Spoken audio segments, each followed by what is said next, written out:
Guys അപ്പോൾ ബാഗെല്ലാം സെറ്റാക്കി വെച്ചിട്ടുണ്ട്. കുടിക്കാൻ വേണ്ടി കുറച്ച് വെള്ളം 5 ലിറ്ററിൻ്റെ ക്യാനിൽ വെള്ളമൊക്കെ നിറച്ച് വെച്ചിട്ടുണ്ട്.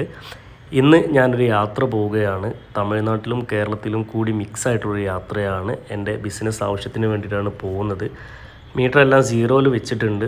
ടോട്ടൽ എത്ര കിലോമീറ്റർ ആവും എന്ന് നമുക്ക് വന്നതിന് ശേഷം നമുക്ക് നോക്കാം. ഇപ്പോൾ സമയം പുലർച്ചെ 5 മണി കഴിഞ്ഞ് 56 സെക്കൻഡാണ്. ഇപ്പോഴാണ് പുറപ്പെടുന്നത്. സ്റ്റാർട്ടിങ് നേരെ ഊട്ടിയിലേക്കാണ് ഇപ്പം പോകുന്നത്. അപ്പോൾ ഞാൻ ഇറങ്ങി എൻ്റെ നാട് നരിക്കുനിയാണ്. നരിക്കുനി അങ്ങാടിയാണ് കാണുന്നത്. നേരം വെളുത്ത് വരുന്നതേ ഉള്ളൂ. ഏകദേശം 6:15 6:20 ആകും വെളിച്ചം വെക്കാൻ. വെളിച്ചം വെക്കുന്നതിന് മുമ്പേ ഉള്ള ഒരു അന്തരീക്ഷമാണ് ഇപ്പോൾ ഉള്ളത്. നല്ല തണുപ്പുണ്ട്. റോഡിലൊന്നും അങ്ങനെ ആരും കാണുന്നില്ല. സമയം ഏകദേശം 6 മണി ആയിട്ടുണ്ടെങ്കിൽ കൂടി റോഡിലേക്കൊന്നും ആളുകൾ എത്തിയിട്ടില്ല. നേരം നല്ലപോലെ വെളുത്തിട്ടുണ്ട്. വെളിച്ചമൊക്കെ വെച്ചു. സമയം ഏകദേശം 7 മണിയോട് അടുത്തായിട്ടുണ്ട്. ഞാൻ എടവണ്ണയിലേക്കുള്ള വഴിയിലാണുള്ളത്. ഇനി അടുത്ത ലക്ഷ്യം എടവണ്ണയാണ്. അതിനു മുമ്പേ ഭക്ഷണം കഴിക്കണം. അങ്ങനെ കാറ് സൈഡാക്കി ഒരു ഹോട്ടലിൽ കയറി. ഇങ്ങനെ ഒരു ഹോട്ടൽ കണ്ടപ്പോൾ ഇവിടെ കയറിയതാണ്. പക്ഷേ ഇവിടെ ഭക്ഷണമൊന്നും റെഡി ആയിട്ടില്ല. അങ്ങനെ തൊട്ടപ്പുറം കണ്ട ഹോട്ടലിലേക്കാണ് വന്നത്. അവിടെ ഒരാൾ പൊറോട്ടക്കുള്ള കാര്യങ്ങളൊക്കെ ചെയ്തുകൊണ്ടിരിക്കുകയാണ്.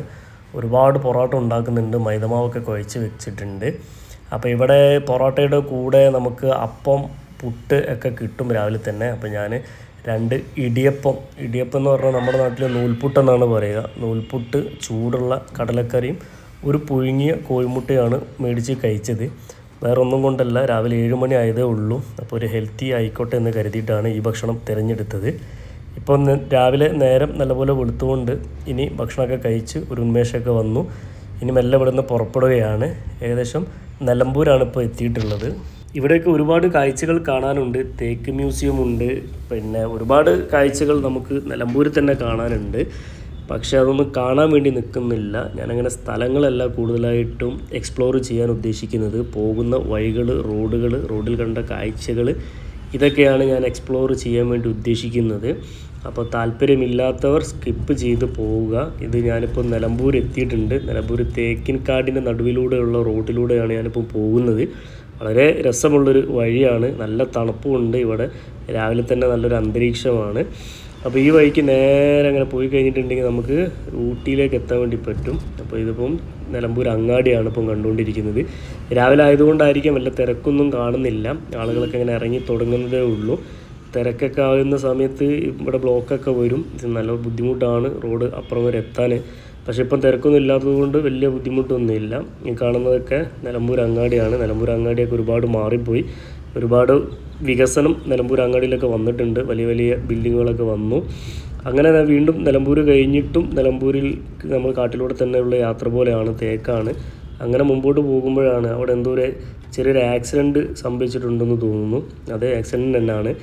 ഇപ്പോൾ രാവിലെ സംഭവിച്ചതാകാനാണ് സാധ്യത. വാഹനങ്ങളൊക്കെ സൈഡാക്കിയിട്ടുണ്ട്. അപ്പോൾ എനിക്ക് തോന്നുന്നത് ഒരു കാറിന്, ഒരു പിക്കപ്പ് വാനും പിന്നെ വേറൊരു ഓട്ടോറിക്ഷയും കൂടി, 2 പേരും കൂടി പോയി ഇടിച്ചതാണോ എന്ന് ചെറിയ സംശയമുണ്ട്.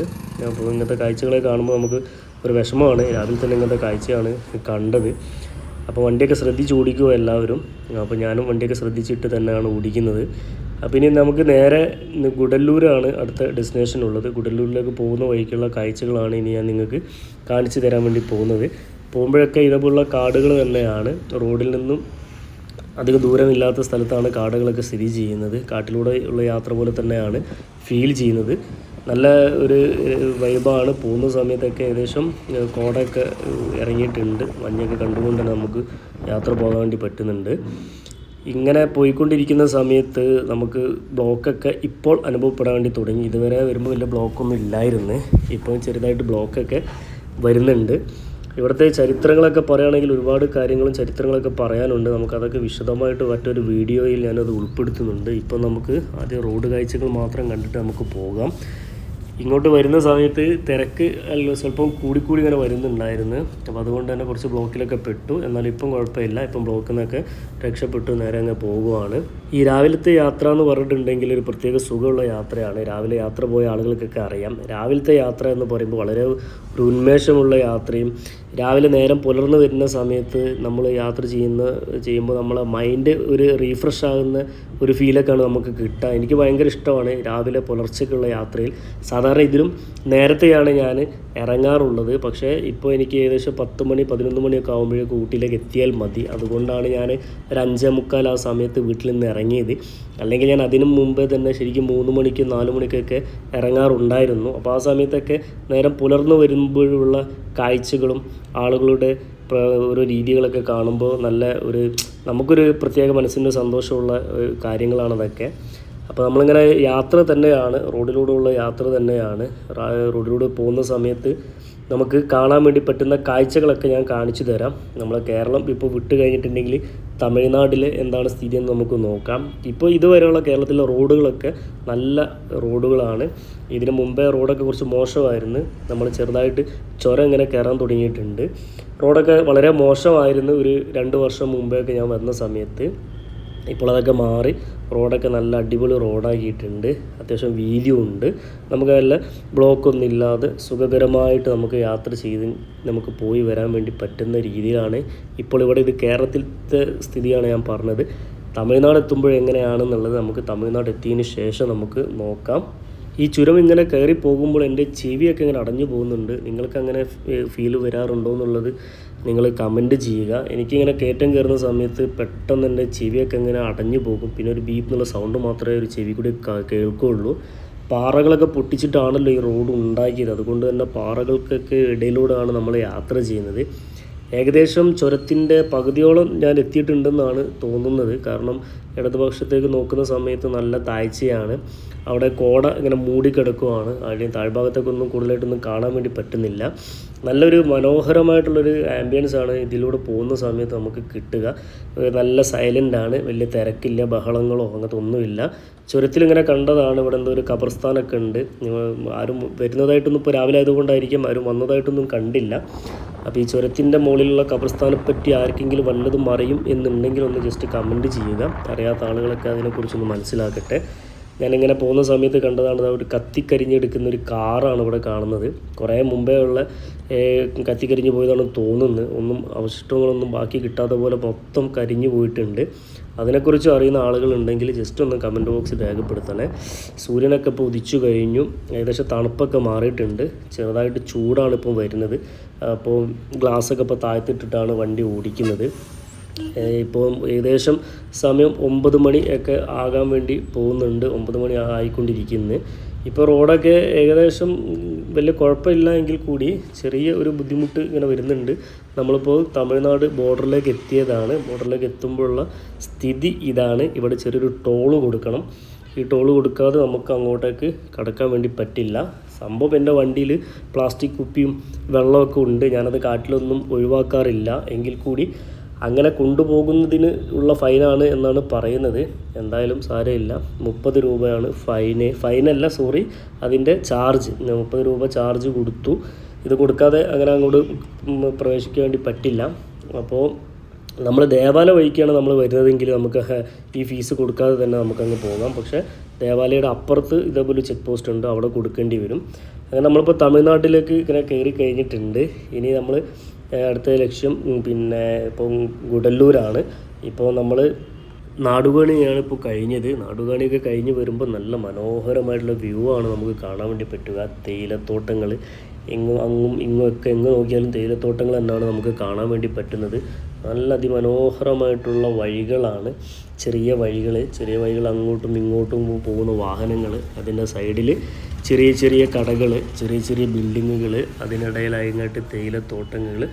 നിങ്ങൾ ഇതിൽ ഒരുപാട് പേര് യാത്ര ചെയ്തിട്ടുണ്ടാകും. ചെയ്യാത്ത ആളുകളുണ്ടെങ്കിൽ ചുമ്മാ ഒന്ന് ഒരു ബൈക്കോ കാറോ എടുത്തിട്ട് ഇതിലൊന്ന് യാത്ര ചെയ്ത് നോക്കണം. വെറുതെ ഒരു റോഡ് ട്രിപ്പ് അടിച്ചാൽ മാത്രം മതി, നല്ല വൈബായിരിക്കും. ഇപ്പോൾ ഇങ്ങോട്ടൊക്കെ എത്തുന്ന സമയത്ത് കണ്ടോ, ഇവിടുത്തെ വ്യൂസ് കണ്ടാൽ തന്നെ നിങ്ങൾക്ക് മനസ്സിലാവും. നല്ല അതിമനോഹരമായിട്ടുള്ള വ്യൂസാണ്. ഇപ്പം ഞാൻ ഏകദേശം ഗുഡല്ലൂർ എത്തിയിട്ടുണ്ട്. ഗുഡല്ലൂർ എത്തുമ്പോൾ കുറച്ച് തിരക്ക് നമുക്ക് അനുഭവപ്പെടും. കാരണം ഗുഡല്ലൂരാണ് നീലഗിരിയുടെ അങ്ങോട്ടേക്ക് സ്റ്റാർട്ട് ചെയ്യുമ്പോൾ നീലഗിരി ജില്ലയിലെ ഒരു ചെറിയ ടൗണാണ് ഗുഡല്ലൂർ. ആദ്യം തന്നെ വരുന്ന ടൗൺ ഗുഡല്ലൂർ ടൗണാണ്. ഈ ഗുഡല്ലൂർ ടൗണിൽ നിന്ന് ഈ ജംഗ്ഷനിലേക്കാണ് നമ്മൾ നേരിട്ട് എത്തുക. ഇവിടെ നമ്മൾ ഇടത്തോട്ടേക്ക് പോയിട്ടുണ്ടെങ്കിൽ നമുക്ക് മസിനഗുഡി വഴിക്ക് നമുക്ക് നേരെ ഊട്ടിയിലേക്ക് എത്താം. കുറച്ച് ചുറ്റിപ്പോകണം. ഏകദേശം 20 കിലോമീറ്ററോളം, ഏകദേശം അരമണിക്കൂറോളം നമ്മൾ ചുറ്റിയിട്ട് വേണം നമ്മൾ പോകാൻ. വലത്തോട്ടൊക്കെ തിരിഞ്ഞിട്ടുണ്ടെങ്കിൽ നമുക്ക് ഓരോരോ കാഴ്ചകൾ കണ്ടിട്ട് ഊട്ടിയിലേക്ക് പോകാം. നീഡ് റോക്കും അതേപോലുള്ള ഊട്ടിയിലേക്കുള്ള വിനോദസഞ്ചാരികൾ വരുന്ന പല പല കാര്യങ്ങളും നമുക്ക് കണ്ടുകൊണ്ട് നമുക്ക് പോകാം. പോകുന്ന വഴിക്ക് കാണാൻ പറ്റുന്നിടത്തോളം നമുക്ക് കാണാം.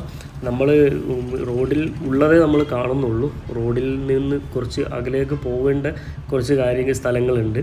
അങ്ങോട്ടേക്കൊന്നും ഇപ്പം പോകുന്നില്ല. നീഡിൽ റോക്ക് വ്യൂ പോയിൻ്റ് കാണണമെന്നുണ്ടെങ്കിൽ കാറ് പാർക്ക് ചെയ്തിട്ട് പിന്നെ നമ്മൾ ഒരുപാട് നടക്കണം. അതുകൊണ്ട് അങ്ങോട്ടേക്ക് പോകുന്നില്ല. അതുപോലെ തന്നെ പൈക്കാര വെള്ളച്ചാട്ടം കാണണം എന്നുണ്ടെങ്കിൽ നമ്മൾ കാറ് പാർക്ക് ചെയ്തിട്ട് അവിടുന്ന് ഏകദേശം 1/2 കിലോമീറ്ററോളം അങ്ങനെ നടന്നു പോകാനുണ്ട്. അപ്പോൾ അതുകൊണ്ടും അത് എന്ത് ചെയ്യുന്നില്ല, നമ്മൾ കാണുന്നില്ല. നമുക്ക് കാണാൻ വേണ്ടി നമുക്ക് സമയമില്ല. നമുക്ക് ആ വഴിക്കാണ് നമ്മൾ പോകുന്നത്. പിന്നെ ഫൈൻ ഫോറസ്റ്റും അതേപോലെ തന്നെ മൊട്ടക്കുന്നൊക്കെ നമുക്ക് പോകുന്ന വഴിക്ക് നമുക്ക് ജസ്റ്റ് ഒന്ന് നമ്മളിങ്ങനെ കാണാം. അത് നല്ല വ്യൂവിൽ നമുക്ക് കാണാൻ വേണ്ടി പറ്റില്ല. അതുപോലെ തന്നെ പൈക്കാരയുടെ അടുത്ത് ഒരു ചെറിയ വെള്ളച്ചാട്ടമുണ്ട്. ആ വെള്ളച്ചാട്ടം നമുക്ക് ചെറുതായിട്ട് നമുക്കൊന്ന് കാണാം. പിന്നെ ഒരു ചെറിയൊരു ഡാമുണ്ട് അവിടെ. ആ ഡാം നമുക്ക് ഇങ്ങനെ കാണാം. എല്ലാം ജസ്റ്റ് ഇങ്ങനെ കണ്ട് നമുക്കങ്ങനെ പോകാം. ഈ ഗുഡല്ലൂർ ടൗൺ വളരെ ഇടുങ്ങിയൊരു ടൗണാണ്. റോഡിലൂടെ വാഹനങ്ങളൊക്കെ പോകാൻ വളരെ പതുക്കെ പോകാൻ വേണ്ടി പറ്റുള്ളൂ. വളരെ വീതി കുറഞ്ഞിട്ടുള്ള ഒരു റോഡാണ്. ഈ ടൗണിൻ്റെ ഉള്ളിലുള്ള അവസ്ഥയാണ് പറയുന്നത്. ഈ വളവൊക്കെ കഴിഞ്ഞ് കുറച്ചങ്ങ് മുമ്പിലേക്ക് പോയി കഴിഞ്ഞിട്ടുണ്ടെങ്കിൽ പിന്നെ വീണ്ടും പഴയ പോലെ തിരക്കില്ലാത്ത റോഡ് വരുന്നതുകൊണ്ട് പിന്നെ പഴയ പോലെ തന്നെ നമുക്ക് പോവാം. കോഴിക്കോട് നിന്ന് വരുന്ന ആളുകൾക്കും വയനാട് നിന്ന് വരുന്ന ആളുകൾക്കും 2 വഴിയിലൂടെ ഊട്ടിയിലേക്ക് പോകാം. ഒന്ന് മസനഗുഡി വഴിയാണ്. അത് കുറച്ചുകൂടി നല്ല പ്രകൃതി രമണീയമായിട്ടുള്ള വഴികളാണ്. അതല്ലാതെ ഈ വഴിക്ക് നമ്മൾ പോകുകയാണെങ്കിൽ നമുക്ക് കുറച്ചുകൂടി ഇതേപോലെ സ്ഥലങ്ങളൊക്കെ കണ്ട്, ഇപ്പം പൈൻ ഫോറസ്റ്റിൻ്റെ അടുത്താണ് ഞാനിപ്പോൾ എത്തിയിട്ടുള്ളത്. വണ്ടി ഒന്ന് സൈഡാക്കിയിട്ടുണ്ട്. ഇങ്ങനെ സ്ഥലങ്ങളൊക്കെ നമുക്ക് ഇങ്ങനത്തെ സ്ഥലങ്ങളെ കണ്ട് നമുക്ക് പോകാം. മറ്റേത് മസനഗുഡി വഴിക്ക് പോകുമ്പോൾ ഫോറസ്റ്റാണ്. അവിടെ നിന്ന് നമുക്ക് ഒരുപാട് മൃഗങ്ങളൊക്കെ കണ്ടുങ്ങാണ്ട് നമുക്ക് പോകാൻ വേണ്ടി പറ്റും. കൂടുതൽ ആളുകളും ഈ വഴിയാണ് യാത്ര ചെയ്യാറുള്ളത്. പക്ഷേ എൻ്റെ അഭിപ്രായത്തിൽ ഇതിനെക്കാട്ടും കുറച്ചുകൂടി നല്ല ബെറ്റർ ഓപ്ഷന് നമുക്ക് മസനഗുഡി വഴിക്ക് പോകുന്നതാണ്. ഇപ്പോൾ കുറച്ചുകൂടി വ്യക്തമായിട്ട് നമുക്ക് കാണാൻ വേണ്ടി പറ്റുന്നുണ്ട്. നല്ല വീതിയുള്ള റോഡ്, തിരക്കൊന്നുമില്ല, തിരക്കെല്ലാം ഒഴിഞ്ഞിട്ടുണ്ട്. അപ്പുറം ഇപ്പുറമൊക്കെ തേയിലത്തോട്ടങ്ങളാണ്. തേയിലത്തോട്ടങ്ങൾക്ക് നടുവിലൂടെയാണ് നമ്മളിപ്പോൾ യാത്ര പോകുന്നത്. ഈ ഒരു കാഴ്ച നമുക്ക് മസനഗുഡി വഴിക്ക് നമുക്ക് പോകുമ്പോൾ കാണാൻ വേണ്ടി പറ്റില്ല. പക്ഷേ ഈ വഴിക്ക് വരുന്ന സമയത്ത് ഇങ്ങനത്തെ കാഴ്ചകൾ, ആൾതാമസവും എല്ലാം കണ്ടുകൊണ്ട് പോകാം. അത് പറഞ്ഞപ്പോഴാണ് മസനഗുഡി വഴിക്ക് പോകുന്ന സമയത്തും ചില കാട്ടിനുള്ളിൽ ജീവിക്കുന്ന ആളുകളെ വീടുകളും കാര്യങ്ങളൊക്കെ നമുക്ക് കാണാൻ വേണ്ടി പറ്റും. ഞാൻ പിന്നെ ഒരു ദിവസം ഞാൻ ആ വഴിക്കാൻ പോകുന്നുണ്ട്. ആ വഴിക്കാൻ പോകുന്ന സമയത്ത് നമുക്ക് അതും ഒരു വീഡിയോ ആക്കിയിട്ട് നമുക്കിതിൽ അപ്ലോഡ് ചെയ്യാം. ഇപ്പോൾ നമുക്ക് ഈ വീഡിയോയിലുള്ള കാര്യങ്ങളൊക്കെ നമുക്കൊന്ന് ജസ്റ്റ് ഒന്നിങ്ങനെ കണ്ടങ്ങനെ പോകാം. ഇപ്പം നല്ല മനോഹരമായിട്ടുള്ള കാഴ്ചകളാണ്. പലതരം ചെടികളും മരങ്ങളും. ഇപ്പോൾ എനിക്ക് തോന്നുന്നു റോഡ് കുറച്ചുകൂടി ഒന്ന് വീതി കൂട്ടിയിട്ടുണ്ടെന്ന് തോന്നുന്നു. പണ്ട് ഇത്രമാത്രം അങ്ങനെ വീതിയില്ല. അത് ഊട്ടിയിലേക്ക് നമ്മൾ എത്തിക്കൊണ്ടിരിക്കുകയാണ്. ഊട്ടിയിലുള്ള ഏറ്റവും വലിയ പ്രത്യേകത അവിടുത്തെ വീടുകൾ തന്നെയാണ്. വളരെ കളർഫുള്ളായിട്ടുള്ള മലയുടെ ഇടുക്കിൽ കെട്ടിപ്പൊക്കിയിട്ടുള്ള വീടുകളാണ്. ഇത് അവിടുത്തെ ഒരു മെഡിക്കൽ കോളേജാണ്. ഊട്ടി മെഡിക്കൽ കോളേജ് ഇപ്പോൾ ഇത് പുതിയതായിട്ട് പണി കഴിപ്പിച്ചതാണ്. ഏകദേശം 2 വർഷം ആയതേ ഉള്ളൂ പണി കഴിപ്പിച്ചിട്ട്. ഇപ്പം ഏകദേശം ഊട്ടി ടൗണിലേക്ക് എത്തിയിട്ടുണ്ട്. ഊട്ടിയുടെ തെരുവുകളൊക്കെ എങ്ങനെയാണ്, ഇടുങ്ങിയ റോഡുകളാണ്. ഊട്ടി മൊത്തം കൺജസ്റ്റഡ് ആണ്. ഊട്ടിയിൽ എവിടെ പോയിട്ടുണ്ടെങ്കിലും റോഡൊക്കെ വളരെ ഇടുങ്ങിയ റോഡുകളാണ്. അപ്പോൾ ഞാൻ ഊട്ടിയുടെ വേറെ മറ്റുള്ള ഭാഗങ്ങളിലേക്കൊന്നും പോയിട്ടില്ല. എനിക്ക് ഇങ്ങോട്ടേക്കാണ് വരേണ്ടത്. അപ്പോൾ അതുകൊണ്ട് തന്നെ ഞാൻ നേരെ വണ്ടി മാർക്കറ്റ് റോഡിലേക്കാണ് ഇപ്പോൾ എടുത്തിരിക്കുന്നത്. ഇതാണ് ഊട്ടി മാർക്കറ്റ് റോഡ്. മാർക്കറ്റ് റോഡിലൂടെ പോയി കഴിഞ്ഞിട്ടുണ്ടെങ്കിൽ എനിക്ക് ഞാൻ ഉദ്ദേശിക്കുന്ന സ്ഥലത്ത് എത്താൻ വേണ്ടി പറ്റും. അതുകൊണ്ടാണ് ഈ റോഡിനെ ഞാൻ വച്ച് പിടിച്ചത്. ഇവിടെ പല കാര്യങ്ങളാണ്. നിരവധി കുതിരപ്പന്തയങ്ങൾ നടന്ന സ്ഥലമാണ് ഊട്ടി. അതിൻ്റെ ആ ഭാഗങ്ങളൊക്കെയാണ് നമ്മളിപ്പോൾ കാണുന്നത്. തൊട്ടപ്പുറത്തുള്ള ചുമരിൻ്റെ തൊട്ടപ്പുറത്തുള്ള ആ ഒരു ഏരിയയിലൊക്കെ കുതിരകളുടെ ആലയങ്ങളൊക്കെ ഉണ്ട്. അവിടെ നിന്നോ അല്ലെങ്കിൽ തൊട്ടപ്പുറത്തുള്ള മറ്റേതോ സ്ഥലത്തു നിന്നോ ആയിരിക്കാം കുതിരപ്പന്തയങ്ങളൊക്കെ വെച്ചിട്ട് ഹോഴ്സ് റേസിംഗ് ഒക്കെ നടത്താറുള്ളത്. അപ്പോൾ ഇതാണിപ്പം ഊട്ടിയുടെ ഒരു സൈഡിലൂടെ നമ്മൾ പോകുമ്പോൾ കാണുന്ന കാഴ്ച ഇതാണ്. ചെറിയ ഇടുങ്ങിയ റോഡാണ് എന്നത് മാത്രമല്ല, വാഹനങ്ങൾക്കൊന്നും യാതൊരുവിധ നിയന്ത്രണങ്ങളും ഇല്ല. തോന്നിയ മാതിരിയാണ് വാഹനങ്ങളൊക്കെ പോകുന്നത്. വാഹനങ്ങളൊക്കെ സഡൻ ബ്രേക്ക് ഇട്ട് നിർത്തുന്നതും. അങ്ങനെ ഞാൻ വണ്ടി സൈഡാക്കി ഈ ഒരു കടയിലേക്കാണ് ഞാൻ വന്നത്. എനിക്കൊരു ചെരുപ്പിൻ്റെ ഹോൾസെയിൽ കച്ചവടമാണ്. എൻ്റെ സാമ്പിൾ കാണിക്കാൻ വേണ്ടിയിട്ട് വന്നതാണ്. ആ കാണുന്ന മനുഷ്യനാണ് ഇതിൻ്റെ മുതലാളി. ഇതാണ് ഇതിൻ്റെ കട. ഇവിടെ കാണുന്ന സാധനങ്ങളിൽ ഞങ്ങളെ സാധനവും ഉണ്ട്. ഞാൻ ലേഡീസിൻ്റെ ചെരുപ്പാണ് ഞാൻ സപ്ലൈ ചെയ്യുന്നത്. അപ്പോൾ അവിടുത്തെ പരിപാടിയൊക്കെ കഴിഞ്ഞു. ഇനിയിപ്പോൾ അടുത്ത ഡെസ്റ്റിനേഷനിലേക്കാണ് പോകുന്നത്. ഇനി അടുത്ത സ്ഥലം എനിക്ക് പോകേണ്ടത് ഈറോഡാണ്. അപ്പോൾ ഈറോഡിലേക്കുള്ള യാത്ര ഇനി അടുത്ത വീഡിയോയിൽ കാണാം.